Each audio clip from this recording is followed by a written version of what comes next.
Monitors పెట్టాను.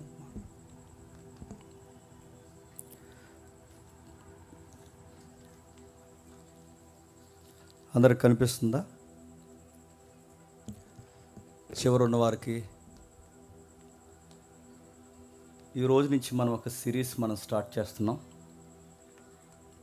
Bible Geography లేదా భౌగోళిక సాక్ష్యాలు. నిజానికి ఇది నేను లాస్ట్ టైమే చెప్పాలి, నా పరిస్థితులు కొంచెం ప్రతికూలం ఉండడం వల్ల నేను చెప్పలేకపోయాను.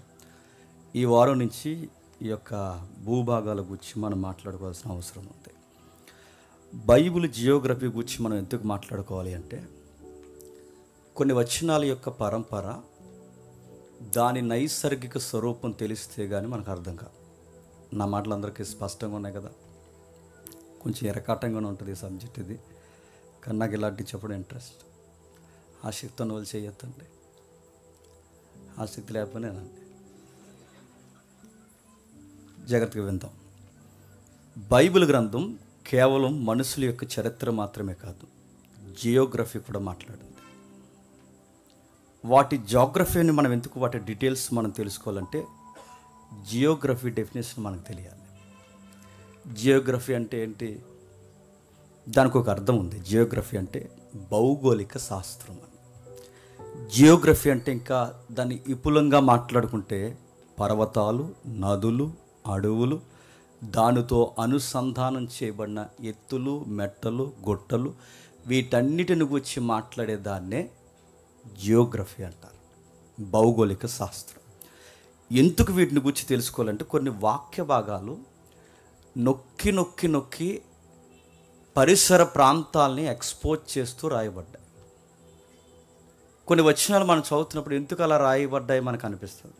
ఉదాహరణ చెప్తాను వినండి. మీరు సియోను కొండ వలె స్థిరంగా ఉంటారు అన్నాడు. మనం స్థిరంగా ఉంటామన్న సంగతి తెలియాలంటే ముందు మనకు సియోను కొండ అంటే ఏదో తెలియాలి. ఇంకా కొండల తట్టు నా తల ఎత్తి నాకు సహాయం ఎక్కడి నుండి వచ్చినా నేను ఎదురు చూస్తున్నాను అన్నాడు. ఎందుకు అలాంటి మాటలు? కొండల తట్టు తలెత్తి సహాయం ఎక్కడి నుండి వస్తాను ఎదురు చూడడం ఏంటి? ఇదిగో మాట్లాడుతూ ఒక మాట అంటాడు కీర్తనలో, నది గుండా ప్రయాణం పోతున్న నాకు జీవజలపు ఊటలు ఇచ్చావు అంటాడు. ఈ పదాలని జియోగ్రఫీ అంటారు వీటిని. నిజానికి ఈరోజు బేస్మెంట్ లాంటిది నేను చెప్పను. ఈరోజు పునాది వేసుకుందాం బైబిల్ని అర్థం చేసుకోవడానికి. ఓల్డ్ టెస్ట్మెంట్, న్యూ టెస్ట్మెంట్, అలాగే పత్రికలు, సువార్త గ్రంథాలు ఏవైతున్నావో వీటన్నిటి గురించి అవుట్లైన్స్ మనం మాట్లాడుకుందాం. నాకు తెలిసి కొన్ని వారాలు ఉంటుంది. వీటిని ఫాలో అయితే నాకు తెలిసి మీకు బైబిల్ ఒక గ్రిప్లో వస్తుంది.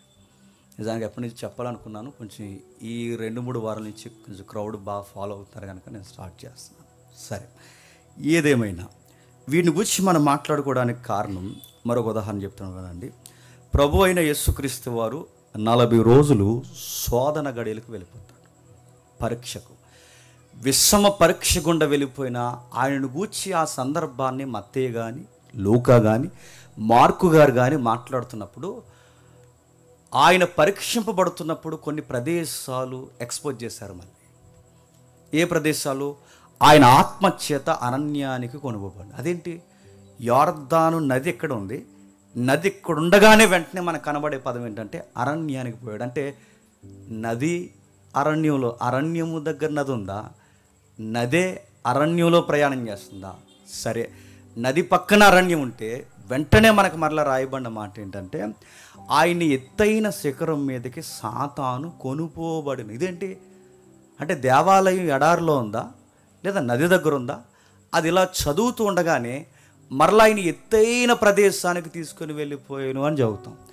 వీటి గురించి చదువుతున్నప్పుడు మనకు సరి అయిన అవగాహన లేదనుకోండి, ఆ గ్రావిటీ మనకు అర్థం కాదు. అందుకే దీనివల్ల మనకి ఏం ఉపయోగం అన్నానంటే, నన్ను అడిగితే బైబిల్ ఇంకా స్పష్టత వస్తుంది. బైబిల్లో ఉన్న విషయాలు నీకు అర్థమవుతున్నప్పుడు దేవుడు ఎంత యథార్థమైన విషయాలు మన కొరకు రాయించాడో ఒక స్పష్టత మనకు అర్థమవుతుంది. చూద్దాం ఒకసారి, 2 రెఫరెన్స్ చూద్దాం ఒకసారి. లూకా సువార్త త్వరగా లూకా సువార్త 4వ అధ్యాయం మొదటి వచనం చూడండి. లూకా సువార్త 4వ అధ్యాయం మొదటి వచనం.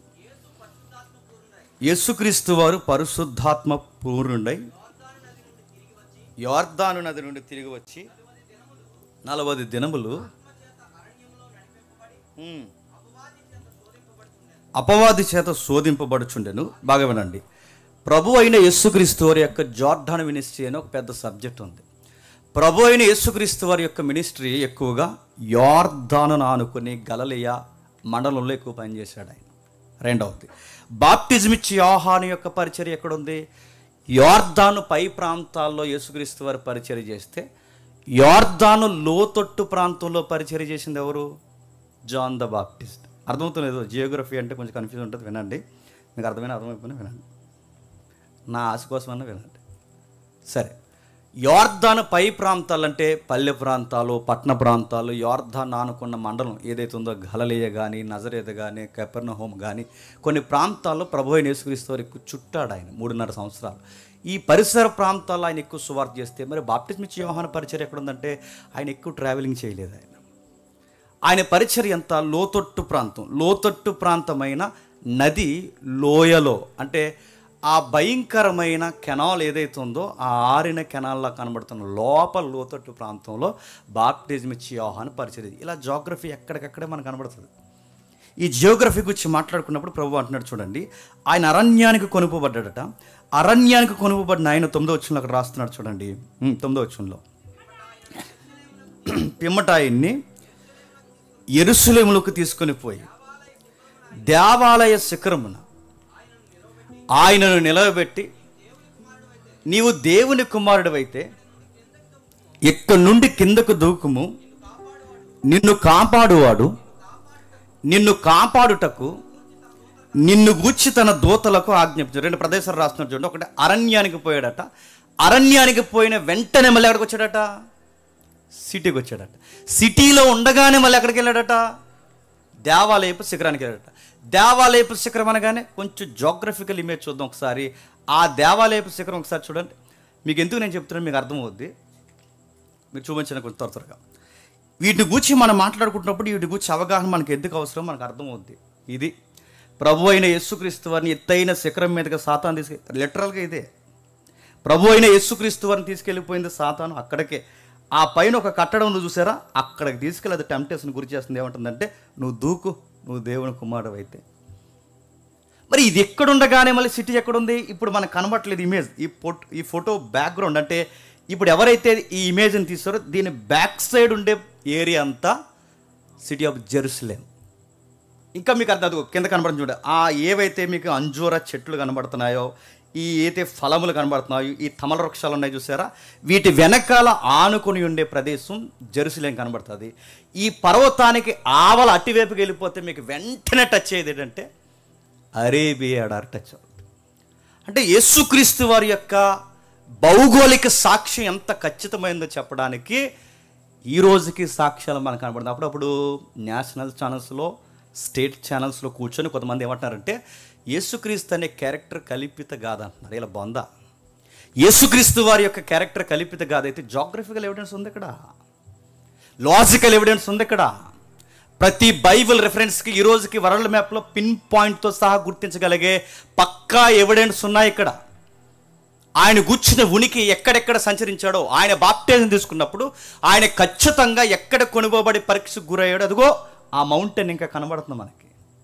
ఆ పక్కనే ఎడారి కనబడద్ది, ఆ పక్కనే సిటీ కనబడద్ది. అంటే ఇవన్నీ పక్క పక్కనే. మీకు అర్థం అవ్వాలి, యేసుక్రీస్తు వారు ఎక్కడి నుంచి ఎక్కడికి వెళ్ళిపోయాడు అనుకోకండి. అవన్నీ దగ్గరగా ఉన్నాయి. మీకు ఎందుకు ఈ జాగ్రఫీ నేను చెప్తున్నానంటే, అంటే యెరూషలేము కానీ పర్వతం కానీ మీరు చూస్తున్నారు ఎంత రెడ్డీస్గా మీకు కనబడుతుంది చూడండి, బూడిదగా నడుతుంది. ఇలాంటి దిక్కున ఏమైనా మొక్కలు మొలుస్తాయా? మీరు అక్కడ వరి పండించండి, మీరు అక్కడ ద్రాక్షలు పండించండి, మీరు అక్కడ ఏదన్నా పండించండి, పండుతుందన్న ఐడియా ఒక కొత్త రైతుని తీసుకెళ్ళి పెడితే అవుతుందా?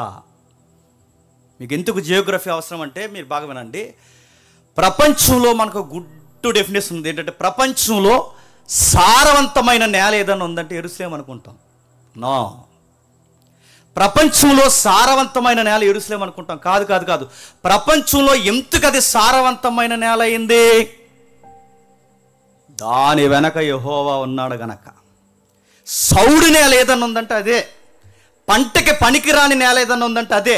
రాళ్ళో, తెప్పలో, గొట్టలు, మెట్టలు, పనికిరాని అనేకమైన చిత్తడి నేలకు దూరంగా ఉండి పొడిబారిన నేల ఏదన్నా ఉంది అంటే అదే. కానీ ఈరోజు మీరు చూడండి, ప్రపంచంలో అక్కడ పండినంత పంట ఇంకెక్కడ పండదు. ఎందుకు ఈ జియోగ్రఫీ తెలుసుకోవాలి? బైబిల్ యొక్క మొత్తం నేరేటివ్, బైబిల్ యొక్క హిస్టరీ, బైబిల్ యొక్క నడక మొత్తం ఎక్కడ నడిచిందంటే ఇదిగో ఈ జోన్లోనే, ఈ జోన్ దాటి ఎక్కడ పోలేదు. గట్టిగా తిప్పకొడితే ఇజ్రాయెల్ దేశం నార్త్ నుండి సౌత్కి, అంటే స్ట్రైట్ ట్రావెల్ చేస్తూ మనం వస్తే, నార్త్ నుండి సౌత్కి ట్రావెల్ చేసుకుని వస్తే జస్ట్ 250 కిలోమీటర్లతో ముగిసిపోద్దండి. 250 కిలోమీటర్లు అంటే నన్ను అడిగితే ఇప్పుడు మనకి విజయవాడ ఎంత వస్తుంది? 300, 150 అంటే విజయవాడ వెళ్ళి మళ్ళీ రాజమండ్రి వస్తే ఇజ్రాయెల్ అయిపోద్ది అంతే. ఇటు 3 అవర్స్ చెప్పండి, 3 అవర్స్ కూడా హైవే బాగుంది. ఇప్పుడు 2.5 గంటల్లో కొడితే మళ్ళీ ఇలా కొడితే జస్ట్ 6 గంటల్లో దేశం తిరిగి, దేశాన్ని 6 గంటల్లో తిరిగేస్తామంటే దాన్ని దేశం అంటారా? ఆంధ్ర రాష్ట్రంలో బాగా వినాలి, ఆంధ్ర రాష్ట్రంలో 5-6 బాగా వినాలి, 5-6 భాగాలకి ఒక భాగంలో పక్కన పడేస్తే ఇజ్రాయెల్ దేశం అవుతుంది. ఇలాంటి ఇజ్రాయెల్ దేశాన్ని గురించి ఎందుకు జోగ్రఫీ మనం తెలుసుకోవాలంటే బైబిల్ అంతా అక్కడే నడిచింది, దాని గురించి రాయబడింది. పక్క పక్కనే నీవు చదువుతున్నప్పుడు మనకు తెలియనప్పుడు, ఈ ప్రభు అయిన యేసుక్రీస్తు వారి యొక్క ఈ పరీక్ష గడియలు చదువుతున్నప్పుడు అరణ్యం అంటే ఎక్కడికో వెళ్ళిపోయాడు అందనుకునేవాడిని. అరణ్యం అంటే ఎక్కడికి వెళ్ళిపోయాడు, మందిరం అంటే మళ్ళీ ఎక్కడికి వచ్చాడు, సిటీ అంటే మళ్ళీ ఎక్కడికి వచ్చాడు, ఇవన్నీ ఎక్కడెక్కడ ఇసిరేసినట్టు ఉంటాయి అనుకో. కాదు, ఇవన్నీ పక్కన ఉంటాయి.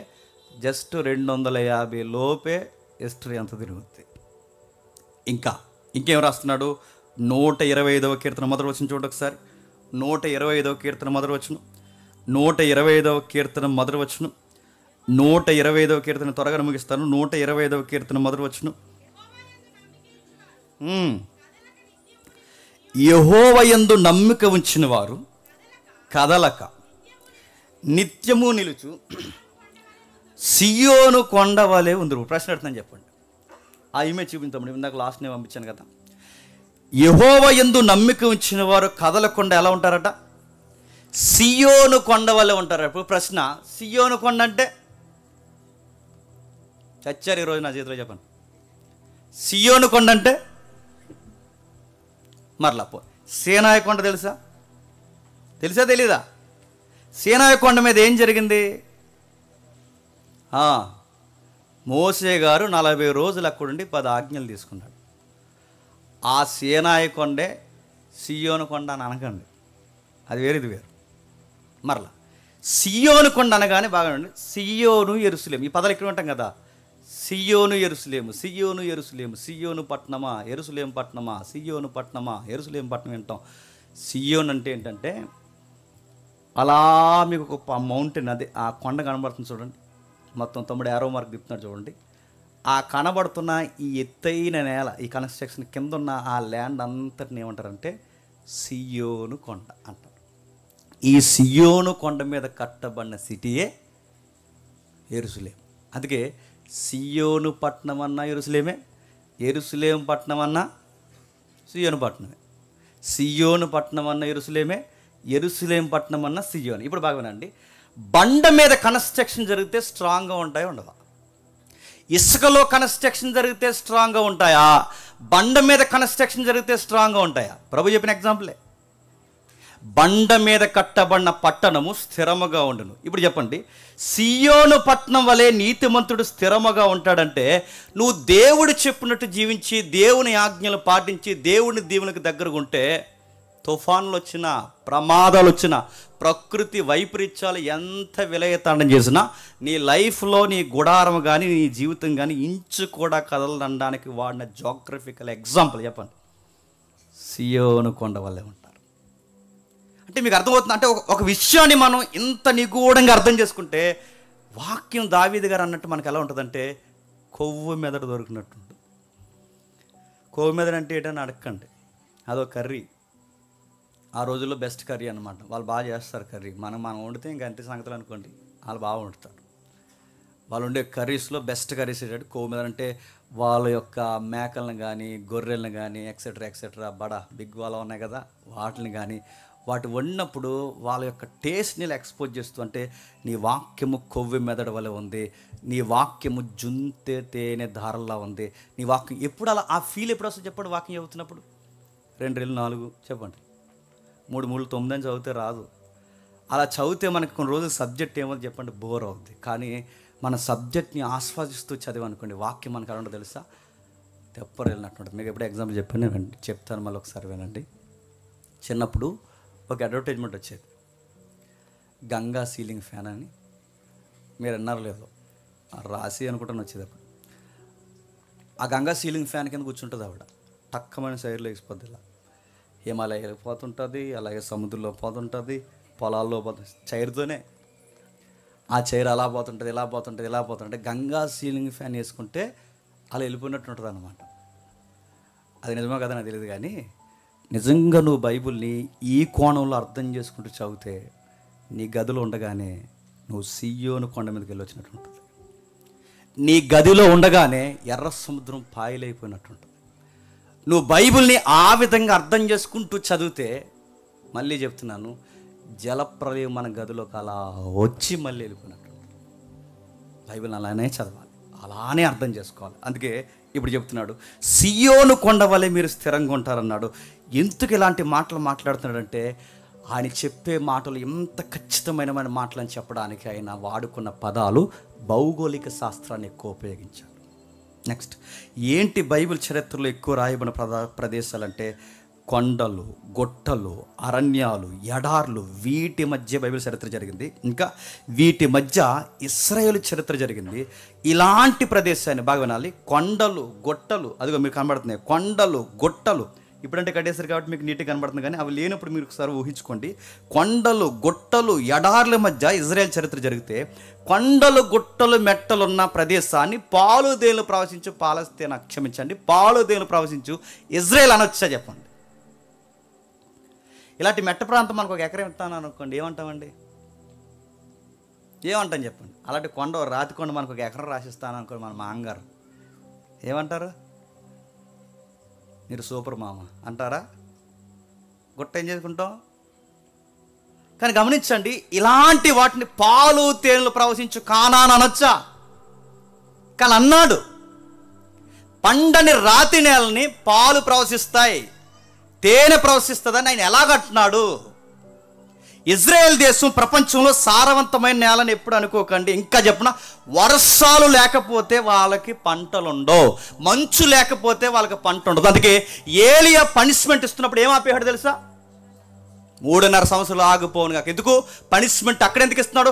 వాళ్ళకి నది ఉందనుకుంటారు, దేశం మధ్యలో నది ఉందంతే, ఆ నదిని పైకి నీరు ఎక్కించలేరు. ఎందుకంటే యోర్దాను నది లోతట్టు నది, లోతట్టు నది.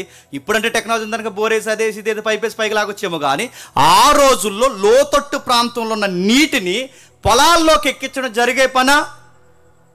నది ఉన్నది బురద నది, అంతంత మాత్రం నది. ఇంకా నేను చెప్తున్నాను, వాళ్ళకి వర్షాలు పడకపోతే పరిస్థితి. అందుకే ఏలియా గారు కానీ ప్రవక్తలు కానీ వచ్చినప్పుడు దేశం మీద వర్షం పడదని ఎందుకనేవారంటే, ఇలా వర్షాభావం మీద ఆధారపడేవారు. అందుకే వాళ్ళ జియోగ్రఫీ చదువుతున్నప్పుడు ఎందుకు దేవుడు అడుగడుగుని ఇలాంటి వచనాలు రాయించాడంటే వాళ్ళకి బుద్ధి రావాలి, మనకు కొన్ని గుణపాఠాలు తెలియాలి. వీటిని గూర్చి రాస్తున్నప్పుడు దేవుడు ఎంత ప్రశిష్టమైన ప్రణాళిక కలిగి ఇజ్రాయెల్ దేశాన్ని ఆశీర్వాదకరంగా మార్చడం మనకు తెలియాలి. ఇంకేం చెప్తున్నాడు? ఇలాంటి పరిస్థితుల్లో ఉన్న వీరిని మాట్లాడుతూ ప్రపంచంలో ఇంత విచిత్రమైన వికారమైన ప్రదేశాల మధ్య ఈ దేశం ఉంటే, అంటే జాగ్రఫికల్గా అంత కంఫర్ట్ జోన్ ఏం కాదు. ఎప్పుడు ఏ నేల మంచిది చెప్పండి? మన ల్యాండ్ ఉంది కదా, రాజమండ్రి, అటు పశ్చిమ గోదావరి కానీ, ఇప్పుడు అన్నీ కలిసిపోయినండి, పశ్చిమ గోదావరి కానీ ఇటు తూర్పు గోదావరి, మన రైస్ బౌల్ ఏరియా అంటారు. రైస్ బౌల్ స్టాండర్డ్ జీకేలు అడుగుతారు కదా, స్టేట్ జీకి అడిగినప్పుడు చెప్తారు కదా, రైస్ బౌల్ ఏరియా ఏంటని డాట్ అని 4 బిట్లు ఇస్తాడు. ఆ బిట్లు ఇచ్చినప్పుడు మనకు చెప్తాడు, రైస్ బౌల్ ఏరియా తెలుసా? మనది ఈస్ట్ గోదావరి. ఎందుకు అన్నపు పాత్ర అయింది, భోజనపు పాత్ర అయింది? మన ల్యాండ్ ఎలాంటి ల్యాండ్ అంటే నల్లరేగడి, మన ల్యాండ్ ఎలాంటిదంటే ఎర్రరాగడి. ఈ రెండిట్లో బాగా వినండి, ఈ రెండిట్లో పంట బాగా పండుతుంది. నల్లరేగడికి కానీ ఎర్రరేగడికి కానీ ఉన్న గుణం ఏంటంటే సారాన్ని బాగా తీసుకుంటాయి. సారాన్ని బాగా తీసుకున్నప్పుడు పంటకి దిగుబడికి ఏరు దిగడానికి ప్రదేశాలు బాగుంటాయి. అందుకే చూడండి, రైస్ బౌల్ ఏరియా, మన ఏరియాలకి ఈ నది తగిలిన తర్వాత ఎన్ని ఎకరాలు పడతాయండి? మీరు పొలాలకు ఎప్పుడైనా వెళ్ళలేదు కానీ జస్ట్ అలా వెళ్ళి మనకి ఈ కాలువ కడియం దగ్గర నుంచి ఒక కాలువ స్టార్ట్ అవుతుంది, చిన్న గోదావరి.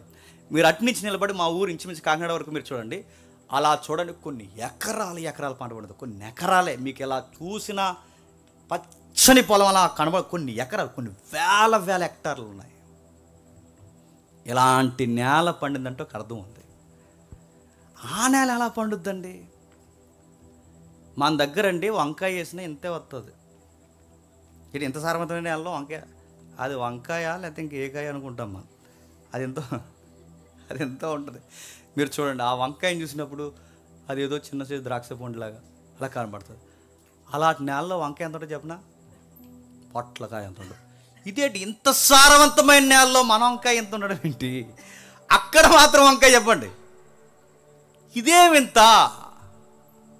ఈ జాగ్రఫీ చదువుతుంటే అరే బైబిల్ దేవుడు నిజంగా విచిత్రమైన దేవుడు అనిపిస్తుంది. ఈ రోజుకి అమెరికా కూడా పండించలేదు, జపాన్ కూడా పండించలేదు, ఆ పొట్టాడు చైనా వాడు కూడా పండించలేడు.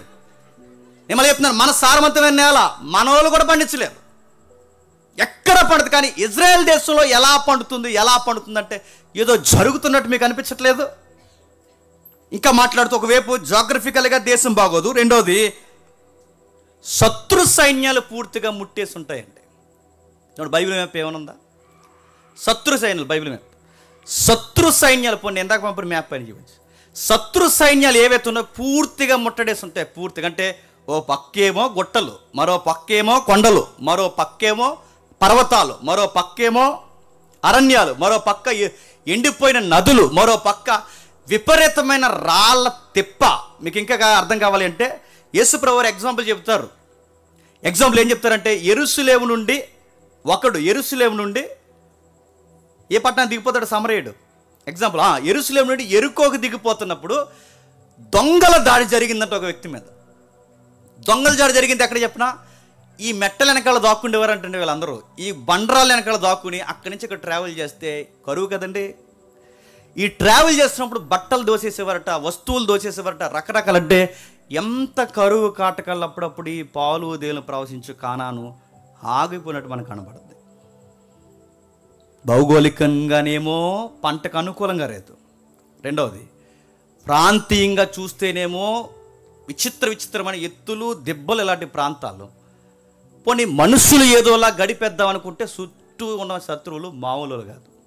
అది ఉంచు, ఆ చుట్టూ ఉన్న బైబిల్ అబ్రహాం, ఇది జాగ్రత్తగా మీరు చూడండి. చుట్టూ ఉన్న దేశాలు ఎలాంటి దేశాలు తెలుసా? ద గ్రేట్ పవర్ఫుల్ ఎంపరర్ కలిగిన అనేక మంది చక్రవర్తులు ఉన్నారు అక్కడ. చూస్తుంటే మనకు ఆశ్చర్యం కలుగుతుంది. చూడండి పైన కింది మీరు చూద్దాం. కింది మీరు చూడండి, ఆ రోజుల్లో ప్రపంచాన్ని కనుసైగతో పరిపాలించే ఐగుప్తు ఉంది కింద. పొయ్యి మీద ఎవరినో కూర్చోబెట్టి కింద మంటెడితే ఎలా సెగ వచ్చేద్దో, యెరూషలేముకి ఇజ్రాయేల్కి ఇప్పుడు రెడీగా కింద ఉండే దేశం ఏంటి చెప్పిన? ఐగుప్తిని ఎదిరించను ఆ రోజులు ఎవడతరం కాదు. ఐగుప్తి అమెరికాని ఒక 100 అమెరికాలు కలిపితే ఎంత పవర్ఫుల్గా ఉంటుందో అంత పవర్ ఉండేది ఐగుప్తికి. ప్రపంచ దేశాలు దానికి సలాం చేయాల్సిందే. అలాంటి భయంకరమైన శక్తి కలిగిన ఆ దేశం అక్కడ ఉంటే, ఆ దేశం ఐగుప్తి ఉంటే సరే. ఈ దేశం దాడి ఒకవైపు జరుగుతుంది. పైన మీకు కనబడుతుంది మొత్తం మెసొపొతేమియా ఏరియా కనబడుతుంది, చూస్తారా? ఆ నదులు, ఆ మెసొపొతేమియా ఏరియా. మీకు అర్థం కావాలంటే అస్కనజ్ కనబడుతుంది చూడండి పైన టాప్లో. అస్కనజ్, అనుష్క కాదు, అస్కనజ్. ఆ పైనుంచి మీరు కింద చూడండి, 2 గీతలు అలా దిగుతున్నాయి. ఆ 2 గీతలు ఏ పిచ్చి గీతలు అనుకోకండి, అవే మహానదులు. ఈ 2 నదులు యూఫ్రటీస్, టైగ్రిస్, ఈ 2 నదుల మధ్య ఉండే ఆరిన నేలనే మెసొపొటేమియా నాగరికత అంటారు. ఈ మెసొపొటేమియా బౌల్లో అస్సూర్ ఉంటుంది, మెడోఫెర్సన్స్ ఉంటారు, ఇంకా చెప్పాలంటే గ్రీకులు ఉంటారు. ఇలా ఉమ్మడి సామ్రాజ్యాలు, కొన్ని బలమైన సామ్రాజ్యాలు. వీళ్ళు చిన్నోళ్ళు ఏం కదండి, వాళ్ళ గొడవకు వచ్చారంటే మనుషులను చంపడంలో వెనక ముందు ఆడరాళ్ళు. వాళ్ళు ఎంత దారుణమైన వ్యక్తులు అంటే, గర్భిణీ స్త్రీని అలా నిలబెట్టి మానవులో కత్తిపెట్టి కిందనిచ్చి పైకి చీరేసి బిడ్డని కిందేసి కొట్టి వార్నింగ్ ఇస్తారు. ఏమనంటే మాట వింటే సరే లేకపోతే మొత్తం అందరికీ ఇలా జరుగుద్దని వార్నింగ్. అంత కఠినమైన వాళ్ళు. ఇంకా మనిషి అలా బతుకుండగానే ఇలా పొడవైన ఫోల్ ఒకటి పెట్టి, నేను కొంచెం ఆ పదాలు చెప్పడానికి ఇబ్బందిగా ఉంది కానీ అర్థం చేసుకోండి. ఏదైతే మనుషుడికి నవరంధ్రాలు ఉంటాయో ఆ రంధ్రం కింద వాడు గుచ్చేసి, ఈ పైన ఉందో చూసారా, నోట్లో నుంచి ఆ ఫోల్ వచ్చేలా దించేసి వాడు బతుకుండగానే ఆ చర్మాన్ని అలా వదిలేసేస్తారు. ఈ మాస్ వార్నింగ్లు బైబిల్ మీరు చదువుతున్నప్పుడు అస్సూరియన్స్ యెరూషలేము ముందు తిష్ట వేసిరి అని చదువుతాం చూసారా? తిష్ట వేసి అదిగో చూడండి, అది అస్సూరియన్స్ యెరూషలేము ముందు తిష్ట వేసిరి అని చదువుతాం చూసారా? తిష్ట వేయడం అంటే టెంట్ వేసారని కాదు, చెప్పండి. టెస్ట్ వేసారంటే సోలం దించేశారని, టెస్ట్ వేసారంటే వార్నింగ్ ఇచ్చారండి. టెస్ట్ వేసారంటే చూడండి, ఆడ మగ ప్రతి ఒక్కరిని ఇలా చంపి ఆ డెమో చూపించనేవారట. వింటే సరే చెప్పండి, వినకపోతే ఇలా సీరేస్తామనేవారట. ఈ దేశాలన్నీనేమో పైన ఉన్నాయి. ఏవి? మెసొపొతేమియా పైన అదిగో చూడండి ఎంత దారుణంగానో, మనుషుల్ని, స్త్రీలని, పురుషుల్ని, అదిగో స్త్రీ ఎంత దారుణంగా చూడండి, నొసల్లోంచి వచ్చేలా కలబడతారు చూడండి. ఎంత దారుణంగా పొడిచేసి ఎంత దారుణంగా వార్నింగ్లు ఇస్తారట. వీళ్ళందరూ ఎవరంటే మెసొపొతేమియాలో ఉన్నారు. అస్సూరియన్స్ కానీ, నినేవే క్యాపిటల్ అంతా చూస్తారా? అస్సూరియన్స్ కానీ, బాబిలోనియన్స్ కానీ, మెడోపెర్షియన్స్ కానీ, గ్రీక్స్ కానీ, వీళ్ళందరూ పైన. ఇవి కూడా చాలా పవర్ఫుల్ దేశాలండి. ఇవి పైనేమో వాళ్ళు ఉన్నారు, కిందేమో ఐగుప్తి ఉంది. ఇప్పుడు బాగానండి, పైన వాళ్ళు, కిందేళ్ళు. ఈ రెండు మహాసామ్రాజ్యాల మధ్య చిన్న పిచ్చుకలో ఉన్న దేశం ఏదో తెలుసా? ఇజ్రాయెల్. మీకు అర్థమవుతుందో లేదు? ఈ రెండు మహాసామ్రాజ్యాల మధ్య అంటే వాడు తుమ్మినా ఇజ్రాయెల్ మీద పడుతుంది, ఈడు తుమ్మినా ఇజ్రాయెల్ మీద పడుతుంది. పోనీ ఇజ్రాయెల్ ఏమైనా సౌఖ్యమైన నేల? కొండలు, మెట్టలు, గుట్టలు, సముద్రాలు, అరణ్యాలు, భయంకరమైన ఉపయోగం లేని డెడ్ సీ ఎక్కడ ఉందిగా, మృత సముద్రం, ఉపయోగం లేని నీటి ఎద్దడున్న ప్రదేశాలు. ఇలాంటి ప్రదేశాల్లో ఇజ్రాయెల్ ఈ రోజుకి నెంబర్ 1 ఉండడం అనేది ఒక గ్రేట్ అండి. ఇప్పటికీ విచిత్రంగా అనిపిస్తుంది, ఇప్పటికీ ఆశ్చర్యం అనిపిస్తుంది. ఎలా ఉంది? బైబిల్ గొప్పదని తెలియాలంటే ఖచ్చితంగా నీకు ఈ జాగ్రఫీ అర్థమైతేనే ఈ దేవుడి యొక్క గొప్పతనం ఏంటి నీకు అర్థమవుద్ది. ఇంత విచిత్రంగా ఇజ్రాయెల్ దేశాన్ని ఈ రోజుకి నడిపిస్తున్నాడు. సముద్రపు నీరుని ఈ రోజుకి డ్రింకింగ్ వాటర్గా మార్చేసిన దేశం ఆ దేశమే.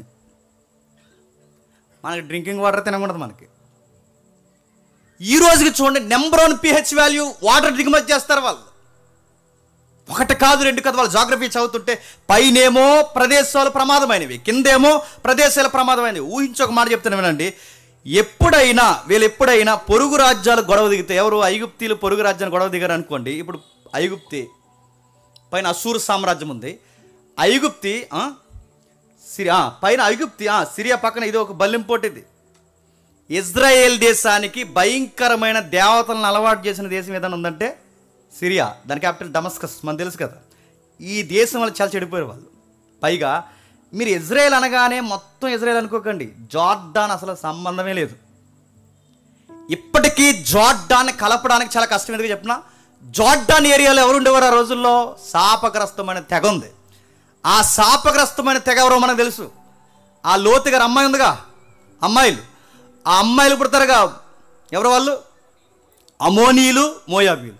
వీళ్ళకి శాపం ఉంది, వాళ్ళ ల్యాండ్కి కూడా శాపం ఉంది. అందుకే చూడండి, అన్ని ఎల్లగొట్టిన యెహోషువ కాలంలో అన్ని దేశాలు, అన్ని ప్రాంతాలు ఎల్లగొట్టినా వీళ్ళని మాత్రం ఎల్లగొట్టలేకపోయారు. ఎందుకు ఎల్లగొట్టలేకపోయారు చెప్పినా, వాళ్ళు ఎంతో బీరకాయ పీస్ ఉంది కదా వాళ్ళకి. ఆ బీరకాయ పీస్ ఉండడం వలన వీళ్ళు జాలి కలిగి ఉన్నారో, ఎత్తుకున్నారో, మొత్తం మీద ఉన్నారో తెలియదు. కానీ ఆ రోజు జయించలేని ప్రాంతాన్ని ఈరోజు కూడా కలుపుకోలేకపోతున్నారు. సరే, అటేమో భౌగోళికంగా అనుకూలం లేదు, రెండేమో శత్రువుల నుంచి సెక్యూరిటీ లేదు. ఇలాంటి ప్రదేశాల్లో ఉన్నప్పుడు ఐగుప్తి గొడవకు దిగింది అనుకోండి. ఐగుప్తి ఇజ్రాయెల్తో కాదు గొడవ, బాగానండి. ఐగుప్తి ఇజ్రాయెల్తో కాదు గొడవ. పై ప్రాంతంలో ఎవరున్నారు? సిరియా, ఇంకా పైకి వెళ్ళండి, పెద్ద సామ్రాజ్యాలు. స్పందించండి, చెప్పండి. అస్సూరియన్స్, బాబిలోనియన్స్, మెడోపెర్షియన్స్, గ్రీక్స్, ఎవరైతే ఉన్నారో అందరూ పైన ఉన్నారు. ఇప్పుడు ఐగుప్తి ఆ పెద్ద రాజ్యాల మీద గొడవ దిగింది అనుకోండి, బాగా వినాలి. ఐగుప్తి కింద నుంచి పెద్ద రాజ్యాల మీద గొడవ దిగింది అనుకోండి, రూట్ మ్యాప్ ఎటు నుంచి ఉంది చెప్పండి? ఖచ్చితంగా ఇజ్రాయెల్ దేశాన్ని తొక్కెళ్ళాలి. అర్థమవుతుందో లేదు? ఐగుప్తి అస్సూరు మీదకి, ఐగుప్తి మెడోపెర్షియన్స్ మీదకి, ఐగుప్తి గ్రీక్స్ మీదకి జెండా ఎగరేస్తే ఖచ్చితంగా అది ఏ బోర్డర్ను తొక్కెళ్ళాలి, ఏ దేశాన్ని తొక్కెళ్ళాలి? ఇజ్రాయెల్ని టచ్ చేసి వెళ్ళాలంటే ముందు వాళ్ళని కొట్టాలంటే చెప్పండి, ముందు వాళ్ళని డెప్ప కొడితే కానీ అక్కడ వే దొరకదు. రెండవది, పోనీ ఆ ఉమ్మడి సామ్రాజ్యాలన్నీ ఒక్కటైపోయి ఐగుప్తి మీద గొడవ దిగాయి అనుకోండి, మళ్ళీ వాళ్ళకు రూట్ ఎటు? ఆడికి కోపం వచ్చినా వీళ్ళకే ప్రమాదం, ఈడికి కోపం వచ్చినా చెప్పండి వీళ్ళకే ప్రమాదం. పాడి పంటలకు అనుకూలమైందంటే అది లేదు, వర్షాలు ఎక్కువ పడతాయంటే అది కష్టం, పూర్తిగా సారవంతమైన నేల అంటే కాదు, మధ్యధరా సముద్రం తీర ప్రాంతం తప్ప మిగిలినంతా ఎడారి దెబ్బలు గుట్టలు తప్ప దేనికి పనికిరాదు. ఇంకా మాట్లాడుకుంటే ఎత్తైన పర్వతాలు తప్ప ఇంకేమీ లేదు. అంటే సారవంతమైన నేల అంటే అది లేదు, పోనీ శత్రువులకు దొరకని ప్రాంతం అంటే అది లేదు. ఇలాంటి విచిత్రమైన ప్రమాదకరమైన ల్యాండ్ను దేవుడిచ్చన్నాడట. దిస్ ఈజ్ ప్రామిస్ ల్యాండ్ అన్నాడు. ఇది ప్రామిస్ ల్యాండా చెప్పండి? ఇది వాగ్దాన భూభాగం మీకు ఇస్తున్నాను అన్నాడు. నడుతున్నాను రోజు గొడవలు వచ్చేసే దగ్గర ఇది నీకు రాసి ఇచ్చాను అంటే అలా ఉంటుందండి. అటే ఇప్పుడు బాంబు ఇట్టేసేసి ఇటు నుంచి అటు బాంబు వేస్తే ఎక్కడ నీకే తీసుకు ఇక్కడే ఉండి అన్నాడు అనుకోండి, ఎలా ఉంటాం? ఇప్పుడు పాకిస్తాన్ కందిరేగా, పాకిస్తాన్కి ఆపోజిట్ కూడా ఎవడో మనమే ఉన్నాం. ఇంకా పాకిస్తాన్ వాడు కన్నా ప్రమాదకరమైన ఇంకా ఉన్నాడు కదా ఆఫ్ఘనిస్తాన్. వీళ్ళిద్దరు చుట్టాలే కానీ బాగానండి. వీళ్ళిద్దరు గొడవ వచ్చిందనుకోండి, అటు ఆఫ్ఘనిస్తాన్కి పాకిస్తాన్కి మధ్యలో మనకు ఒక ఎకరం రాసి ఇచ్చారనుకోండి, ఎలా ఉంటుందండి? ఇది వాగ్దాన భూభాగం. తీసుకో. నిద్ర ఉన్నప్పుడు ఆడే హత్తుంటాడు, నిద్ర లేసినప్పుడు ఈడే హత్తుంటాడు, ఎక్కడికెక్కడ బాంబులే హత్తుంటాడు. ఇది అసలు ప్రామిస్ ల్యాండ్ అంటారండి. కానీ దేవుడు అన్నాడట, ఇది వాగ్దాన భూభాగం నీకు ఇస్తున్నా అన్నాడు. ఏంటబ్బా దేవుడు ఎలాంటి విచిత్రమైన ల్యాండ్ని ఇచ్చాడంటే మీరు చూడండి, విచిత్రంగా ఉంటుంది. ఇంకా చెప్పాలి అంటే ఆ రోజుల్లో పోటీ పడిన నేలలో అటు మెసొపొతేమియా కానీ కింద ఈజిప్ట్ కానీ, ఈరోజుకి వింతేడు చెప్పనా, అంత పెద్ద సివిలైజేషన్ కలిగిన ఈజిప్ట్ ఈరోజు లేదండి. అదే వింత. అంత పెద్ద సామ్రాజ్యం కలిగిన ఐగుప్తు ఈరోజు లేదు, ఎడారైపోయింది. భయంకరమైన ఎడారిగా సందర్శన ప్రాంతంగా మారిపోయింది. ఫరోస్ లేరు, రాజదర్బార్ లేదు, ప్యాలెస్లో లేవు, గిజా స్టిల్ ఉంది కానీ మనుగడకు పనిచేయదు. ఇంకా మీరు చూడండి వారి యొక్క వెల్కమ్ గేట్స్ ఏవైతే ఉన్నావో, సింహపు ద్వారాలు ముక్కులు రాయిపోయి చెవులు ఎగిరిపోయి ఉన్నాయి. మీరు చూడండి ఐగుప్తు యొక్క మహాసామ్రాజ్యం యొక్క విస్తరించిన సామ్రాజ్యం ఏది అంటే ఎడారి పాలైపోయింది. ఐగుప్తులో ఇంత ఉంటుందండి ఇజ్రాయెల్ దేశం, ఇంత ఐగుప్తులో కలిపితే ఇంత ఉంటుంది ఇజ్రాయెల్ దేశం. కానీ ఇంత పెద్ద ఐగుప్తి మాయమైపోయింది, కానీ ఇజ్రాయెల్ ఈ రోజుకి ఉంది. అది వింత. నెక్స్ట్, పైన అస్సూరియన్ లేదు, బాబిలోనియన్స్ లేదు, గ్రీకులు లేరు, ద గ్రేట్ అలెగ్జాండర్ లేడు, ఇంకా మహాసామ్రాజ్యాలు లేవు, అవేవీ లేవు. పైన ఆ ప్రదేశాలు మాయమైపోయాయి, కిందున్న ఈ ప్రదేశాలు మాయమైపోయాయి. చిన్న కందిరీగలో ఉన్న మాత్రం అది ఇంకా ఉంది మనకి. ఎలా దేవుడు ఏం చేస్తున్నాడు?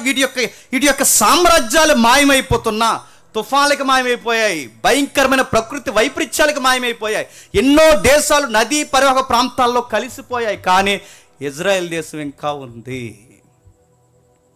ఎందుకుంది? ఏం మాట్లాడుతున్నాడు? దీని గురించి ఎందుకు ఇలా మనకు చెబుతున్నాడంటే మీకు ఇంకా బాగా అర్థం కావాలి అంటే ఒక మ్యాప్ మీరు ఒకసారి చూడండి.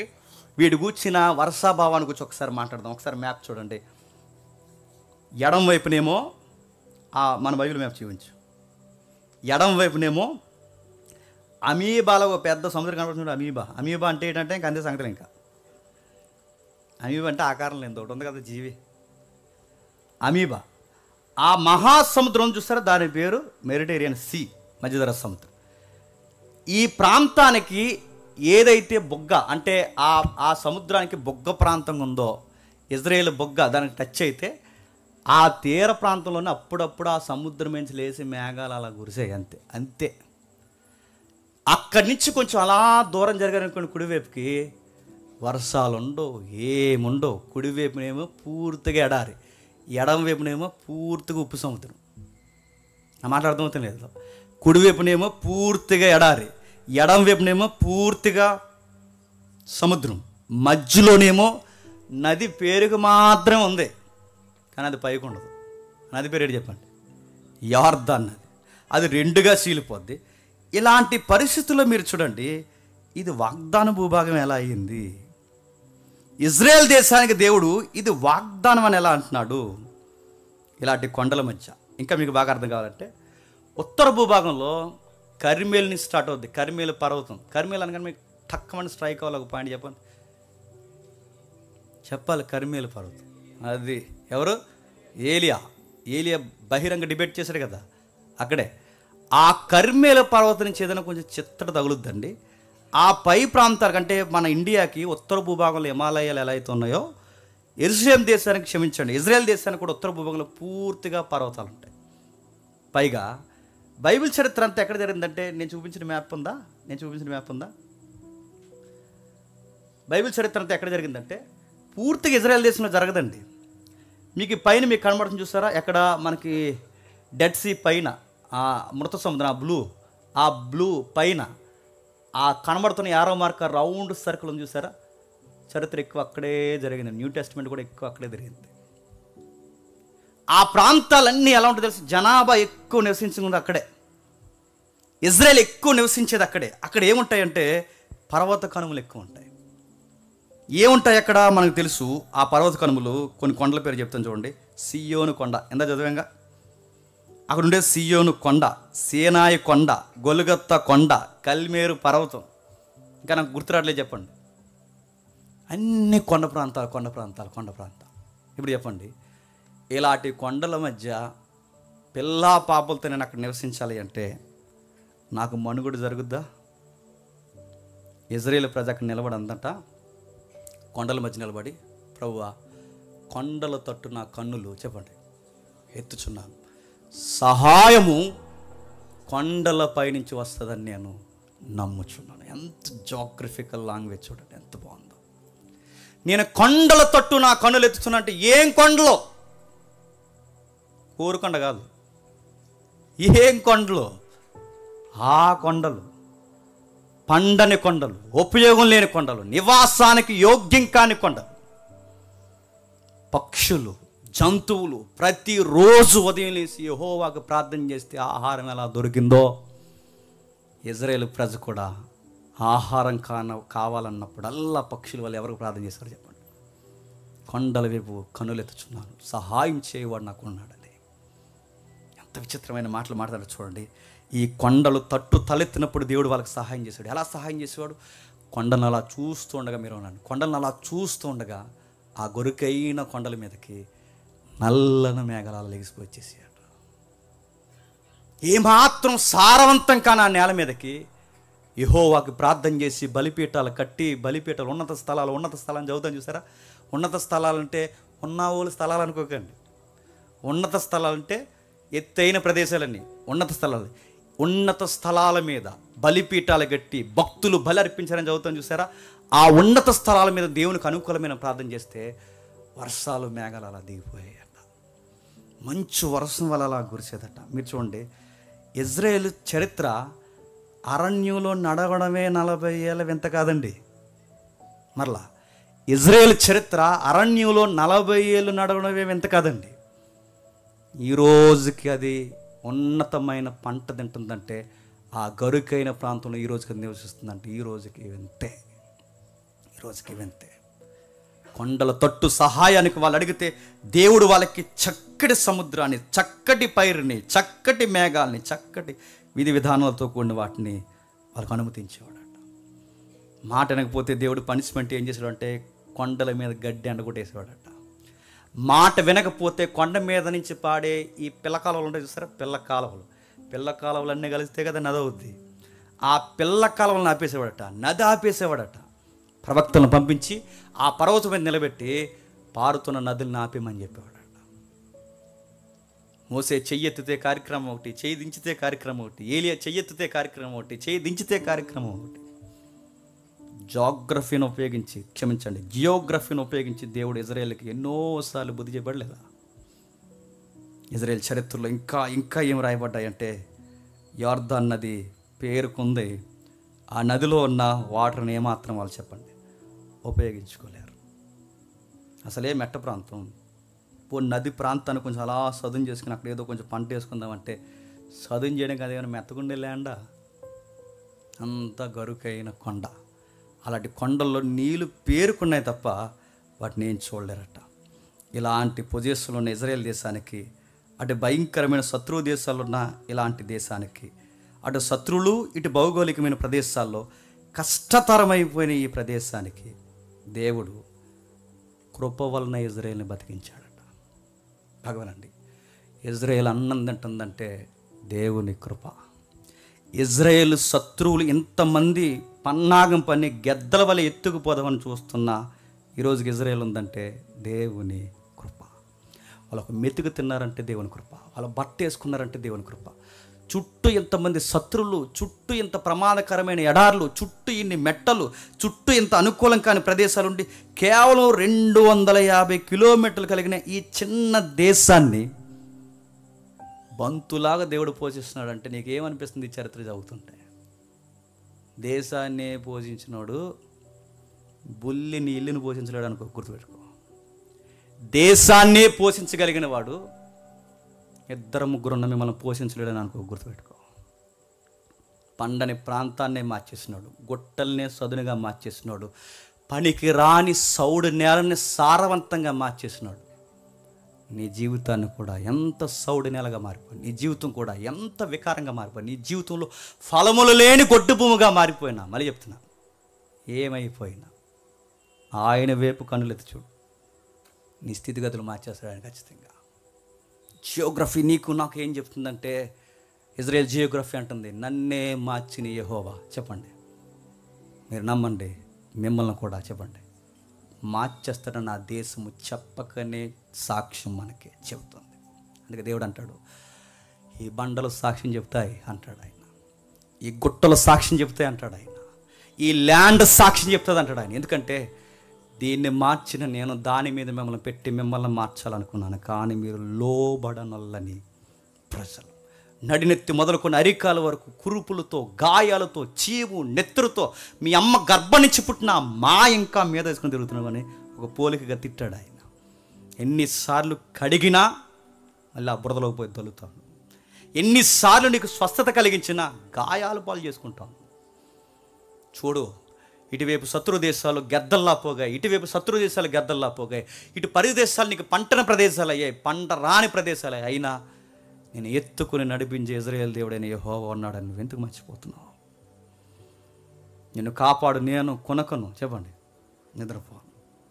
ఇంకా ఏమన్నాడు ఆయన కూర్చుంటే, ఆంధ్ర రాష్ట్రంలో 5-6 రెట్లు కన్నా చిన్న భూభాగమైన జస్ట్ 250 కిలోమీటర్ల దూరం ఉన్న పైనుంచి కిందకి, మన కాశ్మీర్ నుంచి కన్యా అంటాం చూసారా, అలాగే ఆ పైనుంచి కిందకి, అంటే వాళ్ళ పైనుంచి కిందకంటే పైన ఉత్తర భూభాగం నుంచి కింద బేర్షబా నుంచి అబ్రహాం గారి ఏరియా. మీకు అర్థమైనట్టే. అబ్రహాం గారు అది అనాఫీషియల్ గొడవలు జరుగుతాయి కదా వాళ్ళకి, ఆయన పంపిస్తారు కదా అటు. ఆ బేర్షబా ఏరియా అంటే ఇది బార్డర్ ఏరియా అనమాట, అది పై ఏరియా.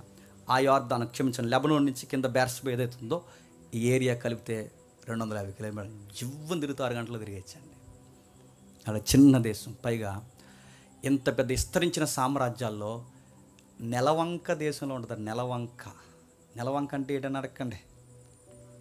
నెలవంక అంటే తెలుసు కదా, చంద్రుడు ఏ రోజు అది, అమావాస్య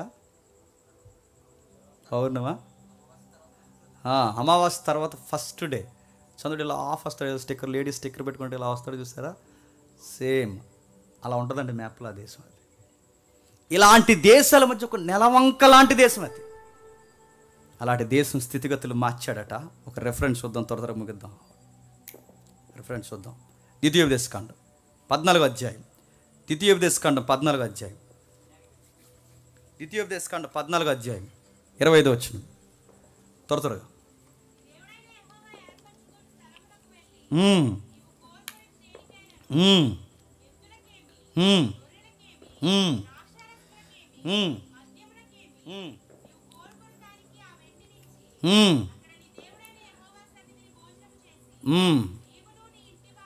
నీవును నీ ఇంటి వారిని, ద్వితీయోపదేశకాండం 14:25 వచ్చినవనా, అదేనా? సరే, చెబుతున్న మాట అక్కడ ఒక మాట ఉంటుంది, మిస్ అయింది అనుకుంటాను. దాను మొదలుకొని బేర్షబా వరకు అని ఉంటుంది. ఏంటట? దాను మొదలుకొని, అంటే పై ప్రాంతంలో ఏది దాను, కింద ప్రాంతంలో ఏది బేర్షబా. దాను మొదలుకొని అంటే కాశ్మీర్ నుంచి చెప్పండి కన్యాకుమారిని ఎలాగంటాం, ఇజ్రాయేల్కి బార్డర్ ఎలాగో తెలుసా, దాను మొదలుకొని బేర్షబా వరకు ఈ ఏరియాని దేవుడు అన్నాడట ఆశీర్వాదకరంగా మార్చేస్తా అన్నాడు. చిన్న భూభాగాన్ని గొప్ప ప్రణాళికలతో మార్చి. నాకు విచిత్రంగా అనిపిస్తుందండి, మీరు ఎప్పుడైనా ప్రపంచ మ్యాప్ మీరు చూస్తున్నారు లేదని తెలియదు, కానీ ఈసారి కనబడినప్పుడల్లా దాన్ని అలా చూస్తున్నాను. అప్పుడప్పుడు దాన్ని అలా చూస్తే కొన్ని విషయాలు మనకు అలా గుర్తుంటాయి. ఆ మ్యాప్ చూస్తున్నప్పుడు, ఆ వరల్డ్ మ్యాప్ చూస్తున్నప్పుడు అది ఇంత చిన్న అర్ధచంద్ర ఆకారంలో ఉన్న ఈ చిన్న భూభాగంలో దేవుడు చాలా పెద్ద ప్రణాళికలు వేసుకొని కూర్చున్నాడట. అది ఇంత చిన్న భూభాగానికి ఇంత పెద్ద ప్రణాళిక ఎలా వేసాడంటే, ఎప్పుడు గుర్తుపెట్టుకోండి, మేము చిన్నోళ్ళు, మా వల్ల ఏమవుద్ది, మా పరిస్థితులు ఏంటి, ఎప్పుడు ఫీల్ అవ్వకండి. ఆయన చిన్న దాటి నుంచి చెప్పండి గొప్ప విప్లవాలు తీసుకొస్తాడు. అందుకే ఆయన అంటాడు, చిన్న మందా భయపడకు, నా మాట విను అంటాడు. మేము చిన్నోళ్ళు, మా వల్ల ఏమవుద్ది అనకండి. ఇజ్రాయెల్ దేశాన్ని స్థితిగతులు మార్చాడు. తర్వాత చరిత్ర మనకు తెలుసు, నేను ముగిస్తాను. చరిత్ర ఏం జరిగిందో మనకు తెలుసు. యేసుక్రీస్తు వారు మరణం తర్వాత పూర్తిగా ఇజ్రాయెల్ దేశం చెదిరిపోయింది. క్రీస్తు శకం 70 వచ్చేసరికి ఇంక ఇజ్రాయెల్ లేదు, పూర్తిగా ల్యాండ్ ఉంది తప్ప ఇజ్రాయెల్ ప్రజలు పూర్తిగా చెదిరిపోయారు. వీళ్ళ చెదిరిపోతారన్న సంగతి ప్రవక్తల ముందే ప్రవచనం చెప్పారు. ఏమని ప్రవచనం చెప్పారు? త్వరగా ఒక లుక్ వేయండి, త్వరగా ముగిద్దాం. యెషయా గ్రంథము 11వ అధ్యాయం. యెషయా గ్రంథం 11వ అధ్యాయం 11వ వచనం నుండి. యెషయా గ్రంథం 11వ అధ్యాయం 11వ వచనం నుండి. ఆ దినము శేషించిన తన ప్రజల శేషమును అశ్షూరులో నుండి, ఐగుప్తిలో నుండి, చూసారా బార్డర్స్ ఏం మాట్లాడుతున్నాడు? అశ్షూరు నుండి, ఐగుప్తి నుండి, పత్రాసు నుండి, కూసు నుండి, తెలుసు కదా కూసు, ఆఫ్రికా, కూసు నుండి, ఏలాములో నుండి, సీనారులో నుండి, ఆమాతులో నుండి, సముద్ర దీపములో నుండి విడిపించి రప్పించుటకు యెహోవా 2 మార్లు చెయ్యి చాచును. జనులను పిలుచుటకు ఆయన ఒక ధ్వజమును నిలబెట్టును. భ్రష్టులైపోయిన ఇశ్రాయేలుని పోగు చేయుటకు భూమి యొక్క నలుదిశల నుండి చెదిరిపోయిన యోధా వారిని మళ్ళీ సమకూర్చి. ఎన్నిసార్లు చెదిరిపోతారట? అక్కడ రాశాడు, 2 సార్లు చెదిరిపోతారు. అందుకే చూడండి, బబులోను కాలంలో చెదిరిపోయారు, తర్వాత ప్రాంతాల్లో చెదిరిపోయారు, క్రీస్తు శకం 70లో చెదిరిపోయారు. ఇలా చెదిరిపోయిన వారిని, వీళ్ళందరూ చెదిరిపోయిన తర్వాత 2 సార్లు చెదిరిపోయిన వారిని మళ్ళీ నేను చెప్పండి పోగు చేస్తాను. ఆ రెఫరెన్స్ యెషయా గారి రెఫరెన్స్ చెప్పిన నెరవేర్పు, 2వ నెరవేర్పు ఇప్పుడు చెప్పిన 1948 మే 16. అంటే 70లో చెదిరిపోయిన వేళ్ళు, 70లో రోమా ప్రభుత్వం చేత చెదిరిపోయిన వేళ్ళు మళ్ళీ ఎప్పుడు అధికారికంగా ఫామ్ అయ్యారు? మన లాస్ట్ క్లాస్లో నేను 45 అన్నాను, నాకు మర్చిపోయి 48లో మళ్ళీ ఇలా ఫామ్ అయిన తర్వాత మళ్ళీ వాళ్ళని స్థిరపరిచి బలపరిచి వాళ్ళని మళ్ళీ ఉజ్జీవింపజేస్తా అన్నాడు. యోధాను మళ్ళీ నేను కడతాను అన్నట్టుగానే జరిగిందా లేదు చెప్పండి. ఐగుప్తి మళ్ళీ కట్టబడిందా? మెడోపెర్షియన్స్ మళ్ళీ కట్టబడ్డారా? బాబిలోన్స్ మళ్ళీ కనబడుతున్నారా? ఫరోస్ పరిపాలన ఉందా? మళ్ళీ ఎవరు కట్టబడలేదు. కానీ ఒక్కసారి ఆరిపోయిన మళ్ళీ ఈ ప్రజ మళ్ళీ వెలిగిందంటే ఎంత వింతండి. ఆరిపోయిన సామ్రాజ్యాలు మళ్ళీ వెలగలేదు. సౌలులు కానీ ఇంకెవరైతే ఉన్నారో మనకి పరిపాలన, మన రాష్ట్ర పరిపాలనలు, సౌలు పరిపాలన కానీ ఇంకా నాకు గుర్తురావట్లేదు, కృష్ణదేవరాయల పరిపాలన, ఈ పరిపాలన మీద చూడండి ఉన్నాయి మళ్ళీ. వాటి బోర్డు వాళ్ళ తప్ప ఏమి లేవు. ఇప్పుడు మీరు ఏ చరిత్ర చూడండి, ఇండియన్ చరిత్ర ఏదైనా మీరు చూడండి, ప్రపంచ చరిత్ర ఏదైనా చూడండి, మళ్ళీ వెలిగాయా? బుక్స్లో చదువుకోవడం తప్ప. కానీ మీరు చూడండి, పూర్తిగా ఆరిపోయిన సమాజం మళ్ళీ వెలిగిందంట. మన దేవుడు ఎలాంటి చెప్పనా? మనం ఎంత ఆరిపోయినా, మనం ఎంత వేసారిపోయినా, మనం ఎంత దిగజారిపోయినా మళ్ళీ ఆయన వైపు తిప్పితే చెప్పండి మళ్ళీ నూతన వెలుగును అనుగ్రహిస్తాడట. నూతనమైన కార్యాలు మన జీవితంలో జరిగిస్తాడట. మళ్ళీ గొప్ప కార్యాలు జరిగించదుగో మళ్ళీ నిన్ను కడతాడు. దేశాన్నే కట్టినోడు నీ కుటుంబాన్ని కట్టలేడా? దేశాన్నే కట్టినోడు నీ జీవితాన్ని కట్టలేడా? దేశాన్నే కట్టినోడు నీ పరిస్థితులు కట్టలేడా? దేశాన్నే బాగు చేసినవాడు నేను బాగు చేయలేడా? ఇజ్రాయేల్ చరిత్ర చెప్పుకోవడానికి ఏం బాగుందంటే చదువుతుంటే భయం వేస్తుంది. ఈరోజు డెవలప్ అయిపోయింది కనుక ఇప్పుడు ఇల్లు ఉండడానికి అక్కడ ఏ పని చేసినా నెలకి 1 lakh శాలరీ. అక్కడ బాత్రూమ్ కడిగిన అక్కడ నెలకి 1 lakh శాలరీ. అక్కడ సీనియర్స్ అయితే 150. ట్రై చేయండి ఏమన్నా. నెలకి 1,50,000 జీతం అక్కడ. జస్ట్ అక్కడ ఎవరైనా ఇస్రాయేల్ దేశంలో వయసు అయిపోయిన వృద్ధులు ఉంటారు చూస్తారా, వాళ్ళని చూసుకోవడానికి దాన్ని ఏదో అంటారు కేర్ టేకర్. ఆ ఉద్యోగం చేయడానికంటే 1,50,000 రూపాయలు శాలరీ తీసుకుని జస్ట్ ఆ బామను అలా చూస్తే చాలు. ఏ బామ తిన్నావా, ఏ స్నానం చేసావా అంటే అయిపోయింది అంతే. నెలకి 1,50,000 వచ్చేది మనకి జస్ట్ వాళ్ళని చూసుకుంటే. ఎందుకంటే ఇజ్రాయేల్కి ఉంటే గొప్ప గుణం ఏంటంటే మీ తల్లిదండ్రులను చెప్పండి నిష్ఠూర పెట్టకడానికి ఆజ్ఞ చాలా సీరియస్గా తీసుకుని అంత శాలరీ ఇచ్చేయాలని సరే పేరెంట్స్ని చూస్తారు వాళ్ళు. ఎందుకంటే నీ తల్లిదండ్రులు నిష్ఠూర పెడితే దేవుడు అన్నాడు, చెప్పండి, నీ ఆత్మ హఠాత్తుగా అర్పిస్తాడు. అది వాళ్ళకి భయం, వాళ్ళకి ఆజ్ఞ. నువ్వు సక్సెస్ అవ్వాలంటే నీ పేరెంట్స్ని ఏడిపించకని చెప్తాడు. అందుకే వాళ్ళు ఎంత శాలరీ ఇచ్చి కూడా వాళ్ళు చాలా జాగ్రత్తగా కాపాడతారు. ఇప్పటికి మనకు అనిపిస్తుంది ఈరోజు ఇంత డెవలప్ అయిపోయింది కనుక ఆ దేశానికి అందరూ వెళ్ళడానికి, అక్కడ ఉండడానికి, అక్కడ పౌరు హక్కును కూడా సాధించడానికి ఎంత తహతహలాడుతున్నామే. ఏమీ లేనప్పుడు అక్కడికి వెళ్ళి ఉండమంటే ఉంటామా?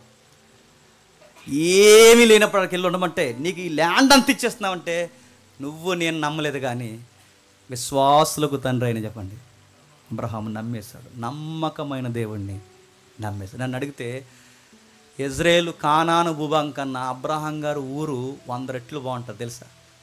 ఎందుకంటే నదీ పరివాహక ప్రాంతం. అబ్రహాం గారు ఊరు ఉంది కదా, ఆ ఊరు యూఫ్రటీస్ పక్కనే ఉంటుంది. యూఫ్రటీస్ పక్కనే కాబట్టి నదీ పరివాహక ప్రాంతం కనుక మన గోదావరి ఉన్నట్టు ఉంటుంది అక్కడ, మహానది. అలాంటి ప్రాంతం మంచి ల్యాండ్. అలాంటి ల్యాండ్ నుంచి దేవుడు ఇడిపించి ఏ ల్యాండ్ ఇచ్చాడట? గొట్లు, మెట్లు, అరణ్యము, నల్ల సముద్రం, చెత్త చెదారం ఇదంతా ఉండి అబ్రహాం అన్నాడట, ఇదే ప్రామిస్ ల్యాండ్ తీసుకో అన్నాడట. అబ్రహాం ఇలా దూరం నుంచి చూసి వందనాలు చెప్పి, ఎటకరం కాదు వందనాలు చెప్పి, నీ వాగ్దానం చాలా బాగుంది ప్రభా, అయినా ఈ ల్యాండ్ అంతా నాకు వద్దు కానీ ఆ పక్కకు పోయి గుడారం వేసుకుని బతికేస్తా అన్నాడంట. వాళ్ళ భక్తుల మాటలు కానీ, ప్రభు యొక్క వాగ్దానాలు కానీ, ఆ నెరవేర్పులు కానీ, ఆ క్రియలు కానీ నేను అడుగుతున్నాను. ఇజ్రాయేల్ దేశం అరణ్యంలో 40 ఏళ్ళే నడిచిందేమో కానీ నేను అనుకుంటాను లైఫ్ లాంగ్ ఇజ్రాయేల్ వింతలోనే బతుకుతుంది. ఇప్పటికీ ఇంత ప్రపంచంగానే బతుకుతుంది. యెరెమీయా 29 ఇంటికి వెళ్ళి చదవండి, 14 వచ్చును. యెహెజ్కేలు 20 అధ్యాయం 14, క్షమించండి, యెహెజ్కేలు గ్రంథం 4 అధ్యాయం 20 అధ్యాయం 41, 42 వచనాలు చూడండి. ఎజ్రా 1 అధ్యాయం 3 వచ్చిన ఇంటికి వెళ్ళి చూడండి. ఇవన్నీ ప్రవచనాలు. ఇజ్రాయేల్ మళ్ళీ కడతా, ఇజ్రాయేల్ మళ్ళీ కడతా, ఇజ్రాయేల్ మళ్ళీ కడతా, ఇజ్రాయేల్ మళ్ళీ కడతా, ఇజ్రాయేల్ భూభాగాన్ని మళ్ళీ సారవంతమైన భూభాగంగా మార్చేస్తా అన్నాడు. 48లో తీసుకొచ్చాడు, కట్టాడు, కూర్చోబెట్టాడు. ఈరోజుకు ప్రపంచానికి చేస్తున్నాడు కదా. ఆ దేశంతో యుద్ధానికి ఎవడైనా దిగాడంటే కరువు తెచ్చుకుని అంటుంటే నిప్పు కనికి తెచ్చుకుని నెత్తిని గోక్కున్నట్టే. దొరదొస్తుందని ఎవడట నిప్పు కనికి తెచ్చి గోక్కున్నాడు. ఎలా ఉంటుందండి? ఇంకెవడు దొరదరాదు. ఇంకా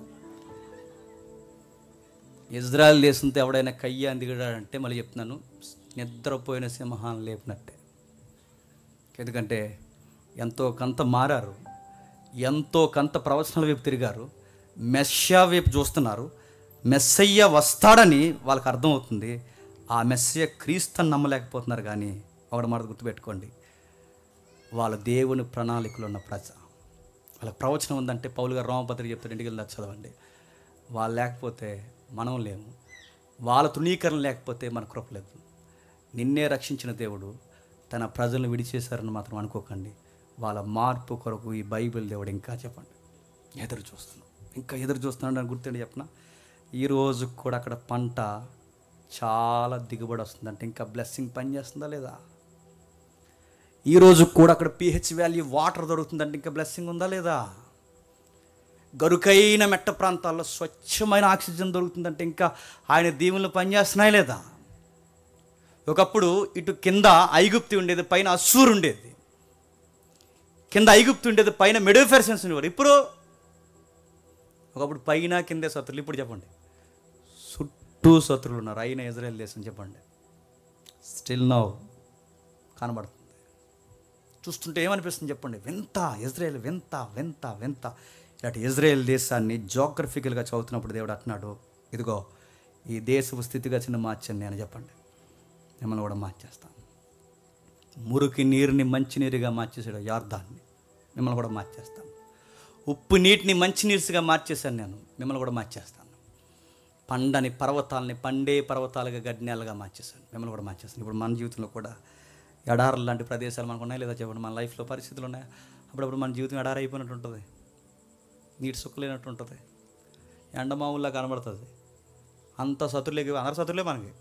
మన దగ్గర ఐస్ క్రీమ్ తిన్నా అదంటే ఈరోజు శత్రువు అయిపోతాడు మనకి. అందరూ శత్రువులే. ఈడు శత్రువు అయిపోతాడు, ఆడు శత్రువు అయిపోతాడు, ఈడు శత్రువు అయిపోతాడు. ఎరా అట్లా పరిస్థితులు అన్నీ మూసుకుపోయినట్టు అనిపిస్తాయి. కానీ గుర్తుపెట్టుకోండి, కొండలు తొట్టి ఎట్టు చూడు, కొండల తొట్టి ఎత్తు చూసిన నీతిమంతుల్ని మార్చేసిన దేవుడు చెప్పండి మిమ్మల్ని నన్ను కూడా మార్చేస్తాడు. నేను ముగించేస్తున్నాను. యేసుక్రీస్తు వారి పరిచర్య వీలైతే రానున్న వారాల్లో మనం చూద్దాం. ఆయన పరిచర్య ఎక్కువ ఈ మెట్ట ప్రాంతాల మధ్య గలిలయ ప్రాంతంలో ఎక్కువ ఆయన జోగ్రఫికల్గా ఆయన యొక్క పరిచర్య జరిగింది. యోర్దాన్ నది ఆవులు అప్పుడప్పుడు వెళ్ళి వచ్చేవాడట. యోర్దాన్ మినిస్టర్ అయిన వెంటనే మళ్ళీ గలిలయ వచ్చేవాడట. ఈ ప్రాంతాల్లో తిరుగుతున్నప్పుడు యూదుల జీవన శైలి చదివితే మనకి ఎంత విచిత్రంగా ఉంటుందో. నిజంగా ఇజ్రాయెల్ దేశంలో దేవుడు ఉన్నాడబ్బా అండి.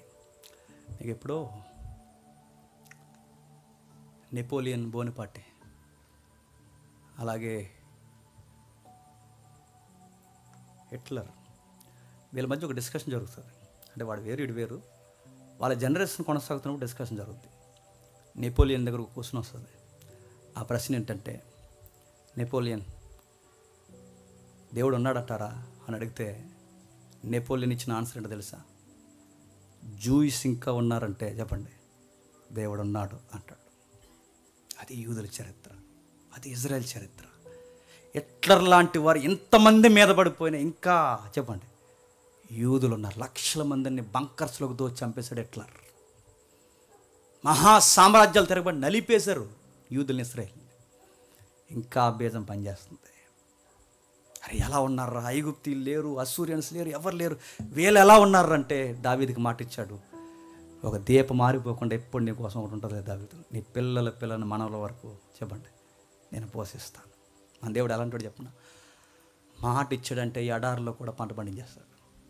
మాట ఇచ్చాడంటే కొండలను కూడా పంట భూములుగా మార్చేస్తాడు. మాట ఇచ్చాడంటే శవాల్లో కూడా జీవం నింపేస్తాడు. మాట ఇచ్చాడంటే ఎండిన ఎముకల్ని సజీవంగా నిలబెడతాడు. మాట ఇస్తాడు. అందుకే ఈ నమ్మకమైన దేవుడి దగ్గర నుంచి చేయాల్సింది ఏం లేదు, గుడ్డిగా చెప్పండి నమ్మే, అంతే. ఆయన నమ్మే, ఆయన గుడ్డిగా నమ్ము, నీ జీవిత స్థితిగతులు మారుస్తాడు. ఇప్పుడు ఇదంతా విన్న తర్వాత ఇదంతా గాలి కుదిరేసి నన్ను ఒక మాట అడుగుతారు, ఇదంతా మీకు ఎలా తెలిసిందో అని ఇంట్రెస్ట్ ఉన్న వాళ్ళు చెప్తున్నాను. IBP బైబిల్ అట్లాస్ అని ఉంటుంది, వీలైతే తీసుకోండి. హోలీ మ్యాన్ బైబిల్ అట్లాస్ అని ఉంటుంది, తీసుకోండి. 3 బైబిల్ అట్లాస్ అని ఒకటి ఉంటుంది, తీసుకోండి. ఎక్కడ ఉంటాయో నన్ను అడగండి, తీసుకోండి. ఇవన్నీ తీసుకుని మ్యాప్స్ పక్కన పెట్టుకోండి, బైబిల్ పక్కన పెట్టుకోండి. ఇదంతా సరుకు అంతా ఇప్పుడు నేను చెప్పినట్టు ఉండదు. వాటన్నిటిని నువ్వు కలిపి చదవడమే నీకు ఉండాల్సిన వారం. గుర్తుపెట్టుకో. కూరగాయలు ఇచ్చి కూర వండమండాలంటే బాగా వినండి. కూరగాయలు ఇచ్చి కూర వండమన్నాం అనుకోండి, ఆడు కూర వండుతూ రావాలి. కూరగాయలు ఎత్తే సుఖం ఏంటి, పచ్చికూర అయిపోద్ది. అలాగే సరుకు అంతా ఇప్పుడు ఒక దిక్కున గుర్తుపెట్టుకోండి. అలా ఉంటుంది పజిల్ మాదిరి. వాటన్నిటిని తీసి ఒక లైన్లోకి తీసుకురావడమే నీకు దేవుడు ఇచ్చిన గొప్ప వరం. ఆ దేవుడు నాకు ఇచ్చాడు, మన తమ్ముళ్ళకి ఇచ్చాడు, మన సంఘంలో చాలామంది స్పీకర్స్కి దేవుడు ఇచ్చాడు. దేవుడు ఉపయోగించుకుంటున్నాడు. అందుకే మీరు ఎంత చరిత్ర మీరు కలిసి చదివిన బహుశా మీకు అర్థం వచ్చలేదో నాకు తెలియదు, కానీ ఇలాంటివి చెబుతున్నప్పుడు అలాగో సేవ అడగండి.